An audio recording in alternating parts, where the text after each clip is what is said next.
बड़ी खबर आ रही, नायब सिंह सैनी राजभवन पहुंच चुके हैं, सरकार बनाने का दावा पेश करेंगे। नायब सिंह सैनी राजभवन पहुंच चुके हैं, सरकार बनाने का दावा पेश करेंगे। राज्यपाल को चिट्ठी देंगे, सरकार बनाने का दावा पेश करेंगे। 5 बजे शपथ लेंगे बतौर मुख्यमंत्री। हरियाणा में तीसरी बार भारतीय जनता पार्टी की सरकार, और उस सरकार का चेहरा, उस सरकार की अगुवाई करेंगे नायब सिंह सैनी, जो प्रदेश के मुख्यमंत्री होने जा रहे हैं। राजभवन पहुंच चुके हैं, राज्यपाल के पास चिट्ठी लेकर पहुंचे हैं और सरकार बनाने का दावा पेश कर रहे हैं नायब सिंह सैनी। अमित तिवारी, ज्योति हमारे साथ लगातार बने हुए हैं। ज्योति, नायब सिंह सैनी राजभवन पहुंच चुके हैं, सरकार बनाने का दावा पेश करेंगे, लेकिन अब जो इंतजार लोग कर रहे हैं कि आखिर कैबिनेट में किस किस को जगह मिलेगी, कौन कौन शामिल होगा, क्योंकि अभी किसी को कुछ पता नहीं है। बिल्कुल क्लूलेस है सारे के सारे कि आखिर क्या नायब सिंह सैनी का नाम। हालांकि हरियाणा न्यूज ने सबसे पहले तो बता दिया था, हमारे पुख्ता सूत्रों ने हमें ये जानकारी दी थी कि नायब सिंह सैनी को प्रदेश का मुख्यमंत्री बनाने की तैयारी भारतीय जनता पार्टी ने कर ली है और यहां पर अब मुख्यमंत्री बदला जा रहा है। लेकिन अब अगला बड़ा सवाल कि मंत्रिमंडल में कौन कौन से चेहरे होंगे, सबकी निगाहें बस इसी बात पे टिकी हुई हैं। अब बिल्कुल, देखिए नायब सिंह सैनी हरियाणा के नए सीएम बन गए हैं और जैसा कि हम बार बार इस बात का जिक्र कर रहे थे कि पीएम की पसंद मनोहर लाल और मनोहर लाल की पसंद नायब सैनी, ये हमने बार बार देखा है।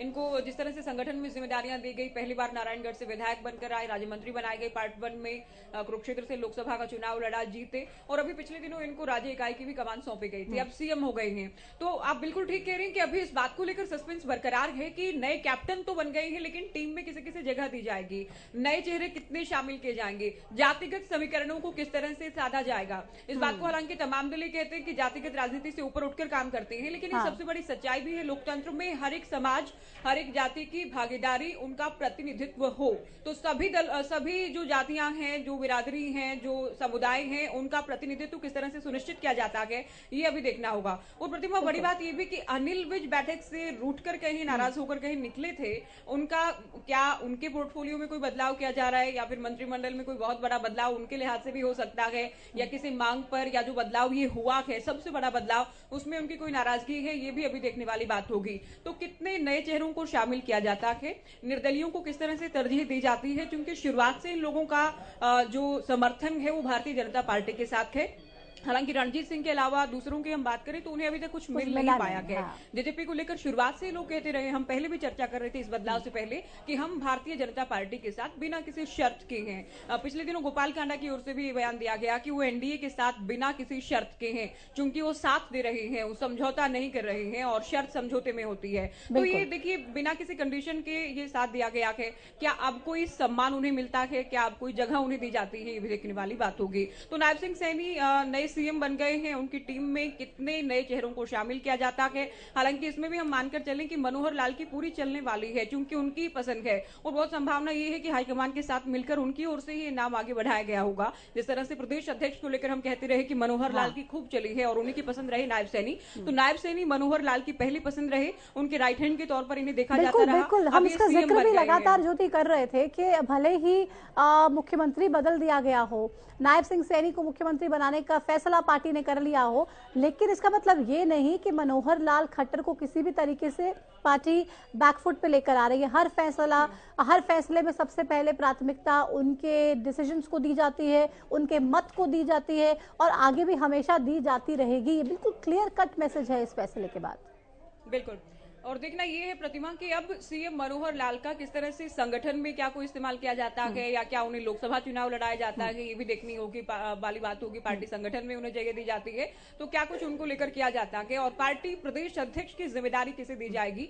ये भी अभी देखने वाली बात होगी। तो इंतजार इस बात का है कि मंत्रिमंडल में क्या बदलाव किया जाता है। अनिल विज जो बैठक से निकले थे उसके क्या मायने हैं, वो भी जैसे ही मंत्रिमंडल के मंत्रियों के नाम सामने आएंगे उसके बाद इस बात को लेकर भी तस्वीर साफ हो जाएगी कि क्या कोई नाराजगी थी अनिल विज के इस बदलाव से।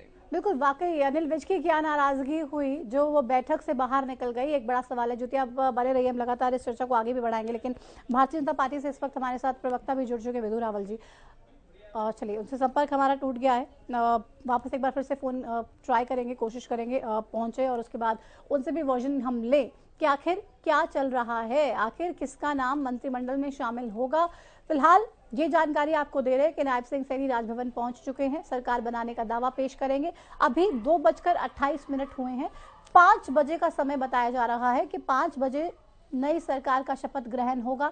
नायब सिंह सैनी बतौर मुख्यमंत्री शपथ लेंगे और उनके साथ उनकी कैबिनेट में कौन कौन होगा, मंत्रिमंडल में कौन कौन होगा, किन को जगह दी जाएगी, किन नामों को रिपीट किया जाएगा, ये तमाम चीजें हैं जिसका जवाब अब से कुछ देर बाद मिलना शुरू हो जाएगा। लेकिन सबसे पहले चिट्ठी लेकर पहुंच चुके हैं नायब सिंह सैनी राजभवन में, और वहां से जब आएंगे उसके बाद मंथन, हालांकि इन तमाम चीजों को लेके अमित लंबे समय से हो रहा होगा, क्योंकि ओवरनाइट कुछ भी नहीं हो सकता है। जगह किस किस को देनी है, मंत्रिमंडल में किस किस को शामिल करना है, इसको लेकर भी मनोहर लाल की तो से सबसे ज्यादा इम्पोर्टेंट होगी ही, लेकिन पार्टी ने भी तमाम सर्वेस, तमाम अपने फीडबैक्स के जरिए एक लिस्ट तैयार पहले से ही करके रखी होगी कि किन किन को शामिल किया जाना चाहिए, किस जो मौजूदा है उनका क्या क्या फीडबैक रहा, उसके आधार पर क्या रिपोर्ट कार्ड तैयार हुआ और अच्छा काम किया नहीं किया, वो तमाम चीजें एक लंबे समय से इसकी प्लानिंग चल रही होगी अमित। बिल्कुल प्रतिमा, इसमें चलिए आपको रोकूंगी एक बार। प्रवीण अत्रे जी हमारे साथ जुड़ गए। प्रवीण अत्रे जी, आवाज मिल रही है मेरी? जी हाँ, बिल्कुल मिल रही है जी। नायब सिंह सैनी साहब को मुख्यमंत्री बनाने जा रहे हैं सर, अब तो मान लें। देखिए, ऐसा है, नायब सिंह सैनी जी को बहुत बहुत बधाई सबसे पहले तो कि उनको विधायक दल का नेता चुना गया है।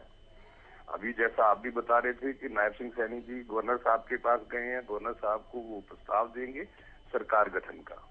उसके बाद गवर्नर साहब के आदेश पे ओथ सेरेमनी होगी। जी जी। ओथ सेरेमनी में कौन कौन ओथ लेगा सर? देखिए, ऐसा है कि स्वाभाविक है कि विधायक दल का नेता नायब जी को चुना गया है, तो बतौर मुख्यमंत्री तो नायब जी शपथ लेंगे। अब नायब जी अपने मंत्रिमंडल में किस किस को शामिल करते हैं, ये एक मुख्यमंत्री का विशेषाधिकार होता है। वो अपनी टीम में किसको चुनते हैं, किसको क्या जिम्मेवारी देते हैं। और मुझे लगता है कि जब किसी व्यक्ति का ये विशेषाधिकार होता है तो उससे बेहतर कोई नहीं जानता कि वो किसको अपनी टीम में शामिल तो समय बहुत कम नहीं दिया गया उनको चुनने के लिए कि आपको कौन लोग अपने मंत्रिमंडल में चाहिए? 2:30 तो बज गए, अभी 5 बजे का तो शपथ ग्रहण है। देखिए, ऐसा है प्रतिमा जी, जो मंत्रिमंडल पहले से काम कर रहा था, जो हमारे साथी पहले से मंत्रिमंडल में काम कर रहे थे, उनकी परफॉर्मेंस भी नायब जी के पास है, नायब जी की जानकारी में जी। और नायब जी पुराना जो मंत्रिमंडल है उसमें किसका काम बहुत बेहतर था, उस हिसाब से स्वाभाविक है उनको बहुत आसानी रहेगी ये निर्णय लेने के लिए कि वो किसको अपना सहयोगी चुने। तो मुझे लगता है कि जहाँ तक समय की बात है, आमतौर पे आपने भी देखा होगा, बहुत बार ये होता है कि सहयोगी चुन लिए जाते हैं लेकिन उनको विभाग बाद में बांट दिए जाते हैं, तो इस तरह का भी ऑप्शन रहता है। तो मुझे लगता है समय इसमें कोई दिक्कत नहीं रहेगी। तो अच्छा, इस ऑप्शन पे भी आप लोग विचार कर सकते हैं।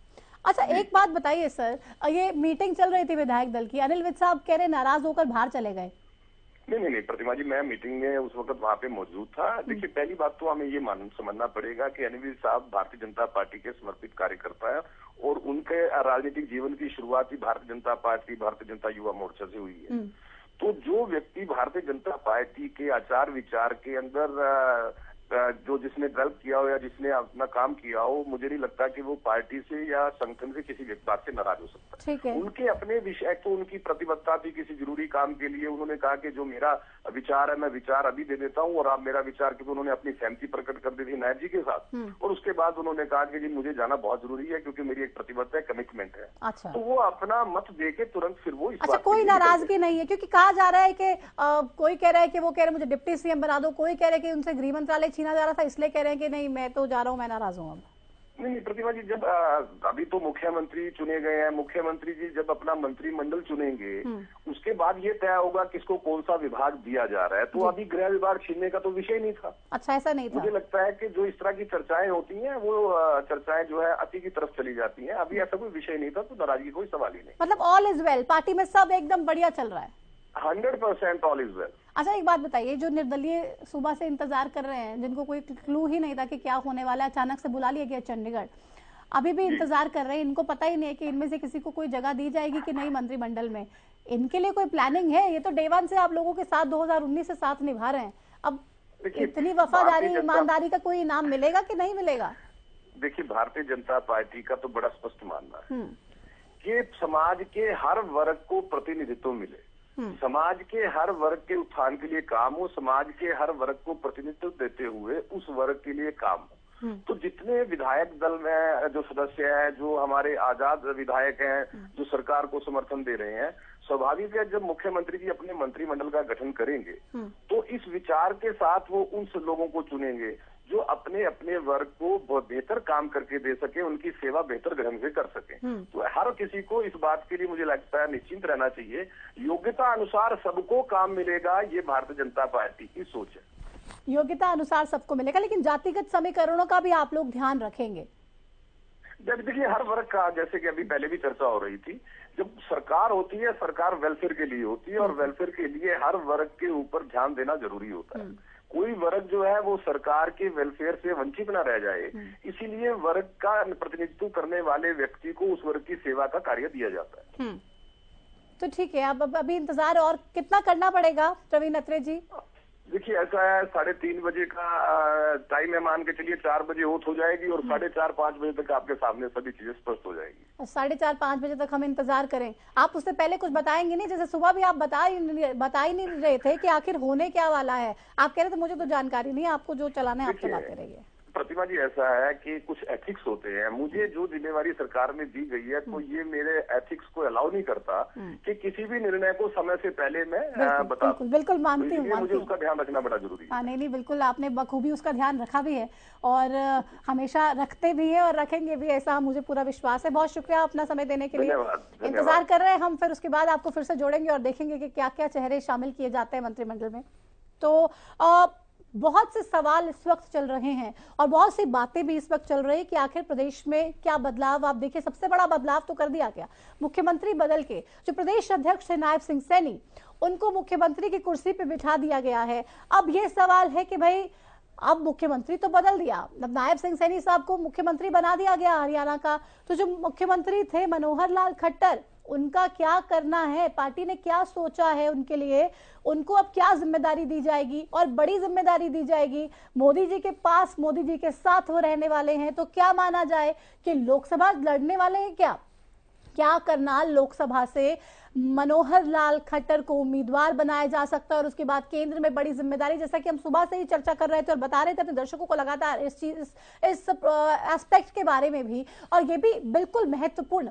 कल जिस तरीके से हम जिक्र कर रहे थे, पीएम मोदी का बयान भी आपको सुनाया अपनी, और खट्टर साहब की जो अपना रिश्ता है, अपनी पुराने समय की बातें हैं वो तक साझा करी और बोला कि हम उस टाइम से साथ में हैं, उस समय से साथ में हैं, जब सड़कें भी नहीं होती थी, हम रोहतक से गुड़गांव स्कूटर पे आया करते थे और तभी से हम तमाम चीजों को लेकर सोच रहे हैं। आज भी आपका विकास हमारे हाथ में है, हमारे साथ में है और हम बिल्कुल साथ में हैं। और अब क्या वाकई बिल्कुल साथ रहने वाले हैं?